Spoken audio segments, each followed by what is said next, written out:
Hi, I'm Tyler, and I'm here to let you know that Suicide Squad is no perfect movie. So in Suicide Squad, government agent Amanda Waller, played by Viola Davis, assembles a group of convicted criminals, many of whom have superpowers. Will Smith as Deadshot, Margot Robbie as Harley Quinn, Jay Hernandez as El Diablo, Karen Fukuhara as Katana, Jai Courtney as Captain Boomerang, Joel Kinnaman as Rick Flag, and a guy whose name I won't even try to pronounce as Killer Croc. And they are assembled to hunt down an evil witch named the Enchantress, played by Cara Delevingne, from destroying the world. Now, it goes without saying that my two favorites of the squad by far were Will Smith and Margot Robbie. Margot Robbie nailed just about everything that made Harley Quinn so enjoyable for me. Her exaggerated New Jersey accent was just spot on for me. She portrays just how lustful and sexualized she is. She'll hit on anyone she comes into contact with, whether it be Deadshot, Boomerang, even Katana, oddly enough. And one of my favorite things about her is that she'll do whatever she wants when she wants, and you can't tell whether it's her paranoid, schizophrenic side or it's just her. She'll beat on someone who's already dead and she'll just go, well, he flinched. Or she'll leave momentarily to steal some purse, and she's just very unpredictable, and I really like that about her. And Will Smith gives a very likable screen presence to an otherwise completely despicable character. He is pretty much a serial killer who takes credit cards, and he'll back out of a contract if he's not paid well enough, and he can get away with it just because of how cocky he is. And his relationship with his daughter, I felt, was portrayed in a very naturalistic way. And when he does talk about his job to her, it is actually presented in both a funny and dramatic way at the same time. Now, out of the other Suicide Squad members, Jay Hernandez I felt was very interesting as El Diablo. His abilities with pyrokinesis, or let's just call it firebending because that's pretty much what it is. His firebending was very cool, and there are some hints at a backstory in this one scene where we see him replicating a person like a vision through his powers. And just for that one shot, we can piece together who that person was, whether they were related to him or whether they were a victim of his, whether he regrets it or not, just for that one shot. And I can't believe I'm actually saying this, but it's true. Jai Courtney was actually pretty good as Captain Boomerang. His costume looked very cool. He was easily the most untrustworthy member of the team. He'll trick people into trying to escape just to see if the bomb implants in their neck are real. And I love the relationship he has with El Diablo, where he just teases him with a lighter just because El Diablo doesn't want to pick a fight with anyone.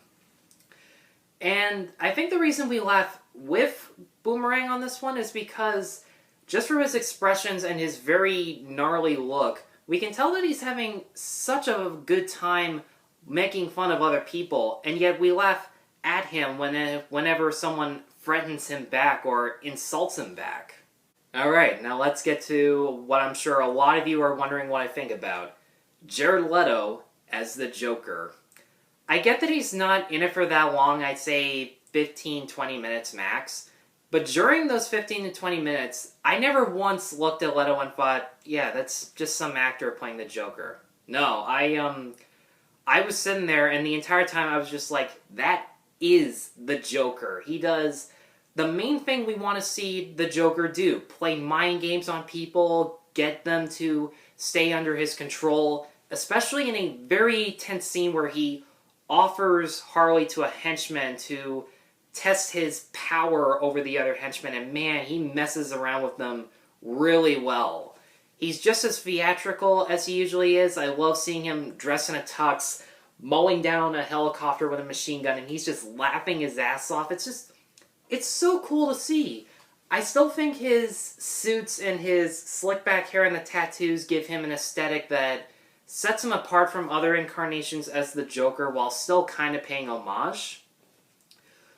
But what I think sets him apart from other incarnations is that his motivation in this film is much more humanized. Yes, he's still evil and he's still anarchic and chaotic and he's still doing all this sadistic torture of people. But half the things he does in this movie are not actually for him, but they're for Harley. And there's a tattoo on his arm that I think gives some clever hints as to a possible backstory for the character and why he pays attention to Harley and maybe even genuinely does love Harley, which I thought was actually pretty clever.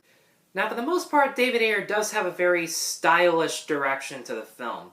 During the first 20 minutes where we're introduced to the squad, each member is given a cool little montage that quickly shows instead of tells things that we need to know about them, such as their abilities, past crimes and behaviors, and how they were caught.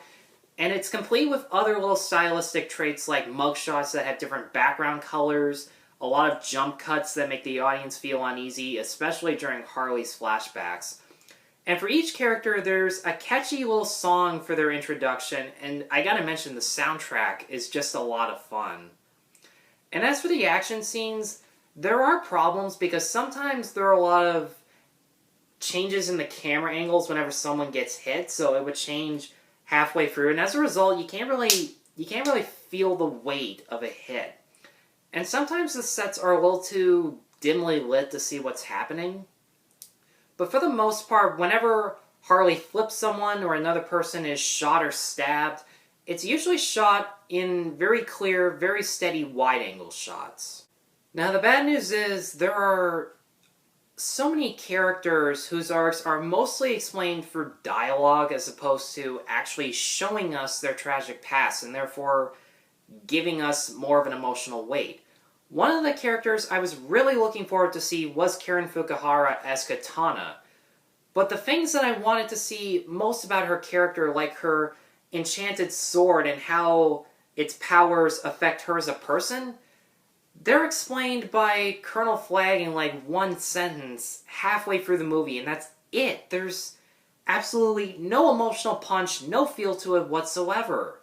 And as for the villain, I gotta say, there are some Marvel villains who have way more development than Enchantress does.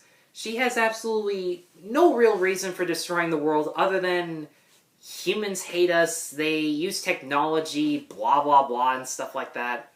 And the woman who Enchantress is possessing, you don't feel a thing for her because we never actually know anything about this person's past.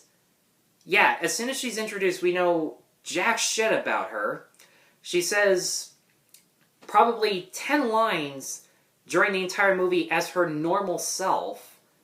Not like doing anything interesting, just standing there doing nothing.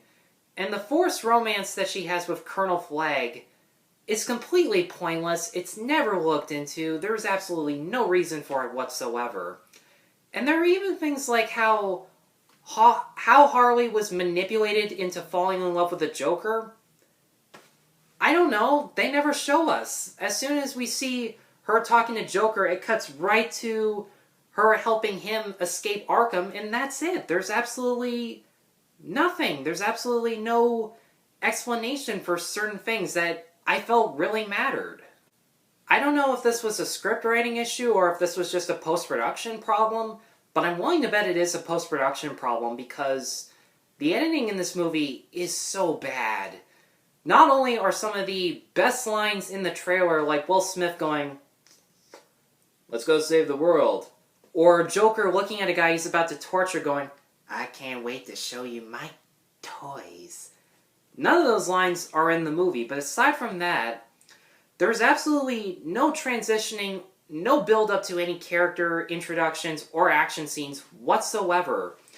When we're first introduced to the squad members, you could have done something like, say, a guard walking to a cell, opening a little keyhole, and then we see that character. But no, it cuts to the characters right in their cells. There's no build-up, there's no tension, nothing. It's just there. And that scene in the trailer where Joker is walking into a room about to electroshock Harley, in the trailer it was him walking through a hallway, his face was masked by a shadow or anything, but in the final film, it just cuts to him already with the things in his hand. There's absolutely no build-up or anything, it was just completely rushed, and I don't understand why DC keeps cutting scenes like these, because these scenes make us feel the moment. They make us feel sorry for the characters. Why would you cut scenes like that? Even if it's just like 20 seconds of a character walking down a hallway with a gun, it's better than just walking through the door with the gun in their hands and they already know what to do. That's not exciting. Building up the moment, getting real suspense, that is exciting. And I don't get why they keep cutting scenes like this. I guess it's because they just think that we can't watch an extra, 2.5 hour movie, but here's the thing.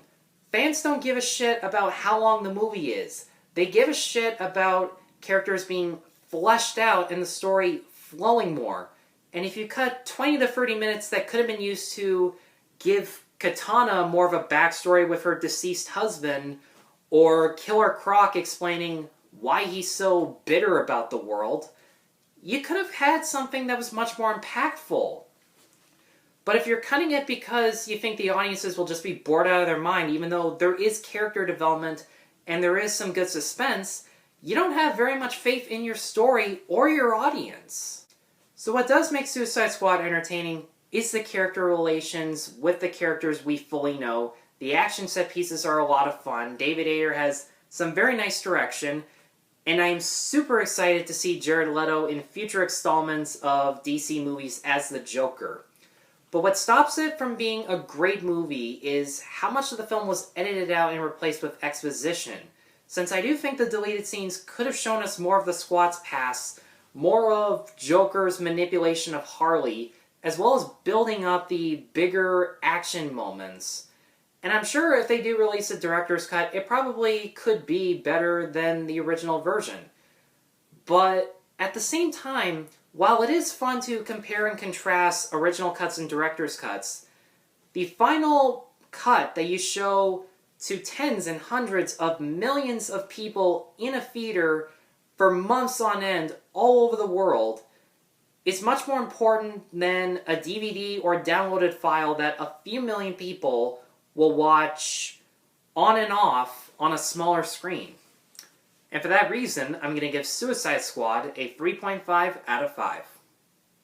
Guys, thanks as always for watching. Be sure to like, subscribe, check out my other reviews at NoPerfectMovie.com. Thank you all so much for watching. Take care.